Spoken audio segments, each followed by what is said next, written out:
Tomilola Daniel, as you all know, and today is another episode of Tomi Talks Legal. So today I'll be discussing a very crucial topic. But before I go ahead, I would like you to subscribe to my channel and click on the thumbs up button. And as you go through this episode, as you go through the session, if you find it very insightful, kindly share with your audience. So as I said earlier on, I'll be discussing a very crucial topic. And this is the reason why I called this crucial is because it has to do with our investment. At one point or the other in our lives, we all desire to own property or properties, as the case may be. Some of us already own properties. Some bought properties and lost their properties because they failed to do their due diligence on the commencement of the land purchase. Now, I'm going to be discussing very rare verifications that buyers do when commencing a land transaction or a land purchase. But before I go into these three things that I want to discuss, or these three rare verifications that purchasers need to do before embarking on a land transaction, I would like to state these things before we go ahead. Before you consider buying a land, here are the list of things you need to look out for or you need to do before embarking on that land transaction. Number one, you have to check, what is your budget? What is your buying power? Once you've been able to determine your buying power, what location are you looking out for? Are you looking at the high-brow areas or the low-brow areas? Are you looking into the urban or into the rural areas? Are you even looking into the interiors of the rural areas? Now, this would also be determined by the purpose. Why do you want to buy this land? Do you want to buy this property for the sake of residential, or I want to occupy this property for my personal use? Or you are buying the property for a commercial purpose, or you're buying it in order to invest, like a long-term investment. Now, you have to know the purpose, because the purpose will influence your decisions when it comes to making a final choice on the land you want to buy or on the property that you want to buy. Now, when these things are already in place, make sure you carry out a physical inspection by yourself as the purchaser of that property, as the person who is going to put down your money. Carry out a physical inspection. And I would also advise on another note that when you are going to purchase a land or inspect a land, make sure you do not go alone as a purchaser. Make sure you go with a third party. Now, that third party could be your friend, it could be your family, it could, most importantly, recommended, the person is your lawyer or a real estate agent who would be able to advise you or look into things that you may not avert your mind to when inspecting that property. Now, when inspecting the property, what are you looking out for? You are looking out for, is there any encumbrance on the land? Is the land bare? Is it a virgin land? Does it have an existing structure? And if that structure is vacant. Now, when you have done physical inspection and you are satisfied with what you have seen, ask for the documents. Now, beyond asking for the documents, make sure that you verify that document. Now, before you ask for the document of the property, I would advise that you ask questions. Why does the owner want to sell this property? Is this property a family property, a communal property, or is it a real estate property? Is it owned by a company? These questions are paramount to your decisions. Now, when the air has been cleared, the reason why the owner rather wants to sell the property, verify whatever documents that has been placed or served on you as a purchaser. Now, a lot of times, once buyers see C of O, they have this confidence that, oh, this property has a good title. But no, a property having a C of O is not a conclusive proof of a good title. It only shows or gives a presumption that the person has an exclusive possession. And this is rebuttable.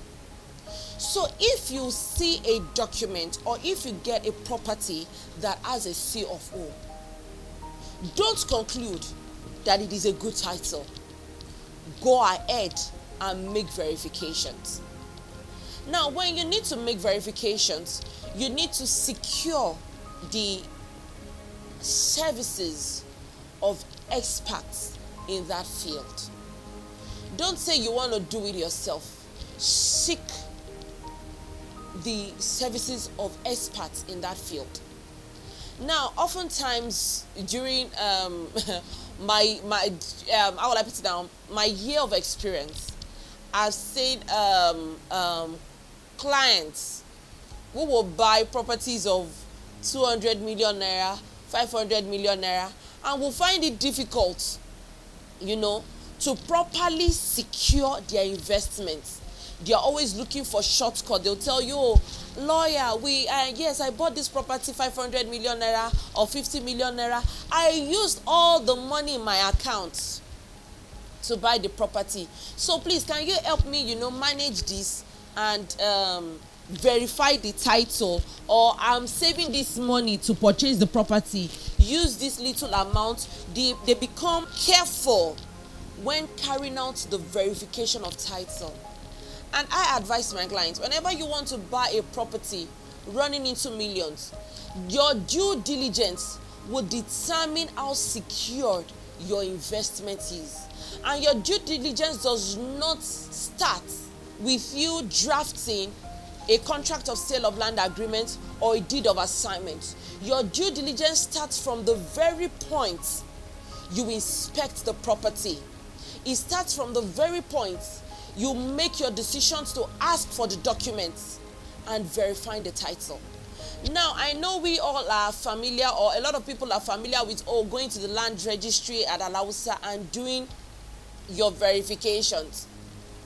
But that C of O or that going to that land registry is not the last thing you need to do, or is not the paramount thing you need to do, or is not the only thing you need to do.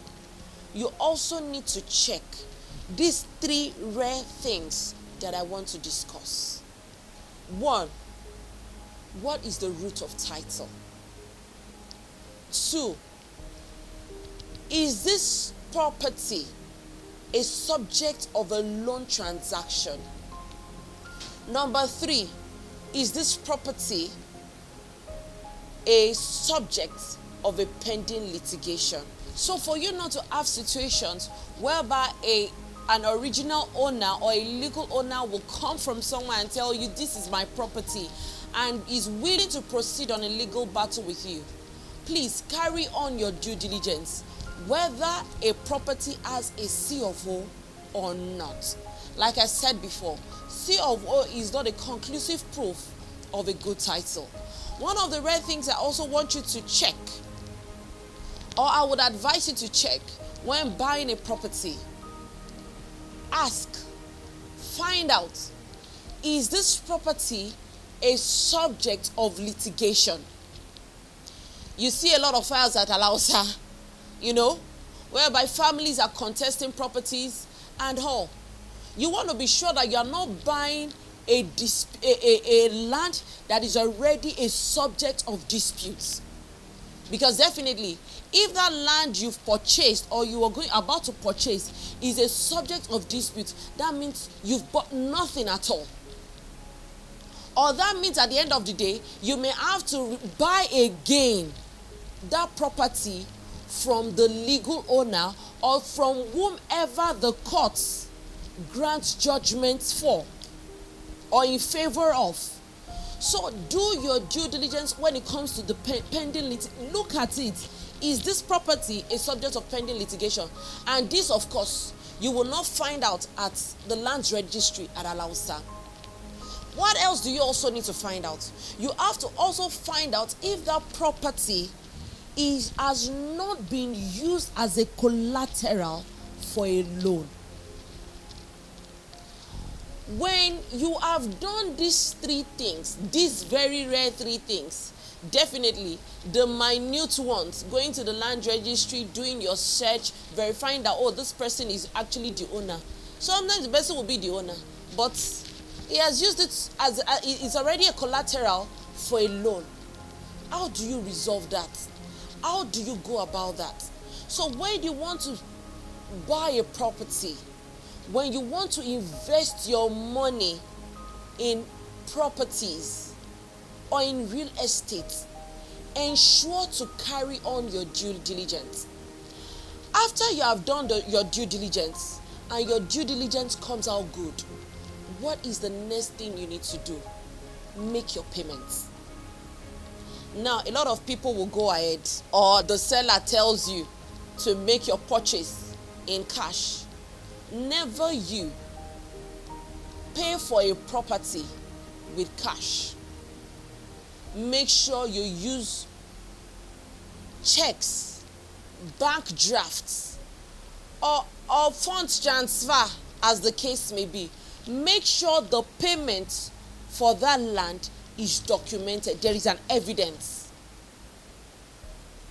What else do you need to do after you've made payments? We have found situations whereby people have paid for a property and they feel, oh, I'm in possession.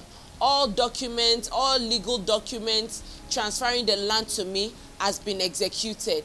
And you feel, oh, it's okay for me to sit on my oars and relax. No, it is not okay, because you don't want trespassers coming into your land. So secure it. Take possession and acquisition of that property. How do you take possession and acquisition? Put a structure on it. Put a fence, a perimeter fence. It may not be so high, but let it be obvious to every third party that there is a fence here. Someone is already in possession of this land.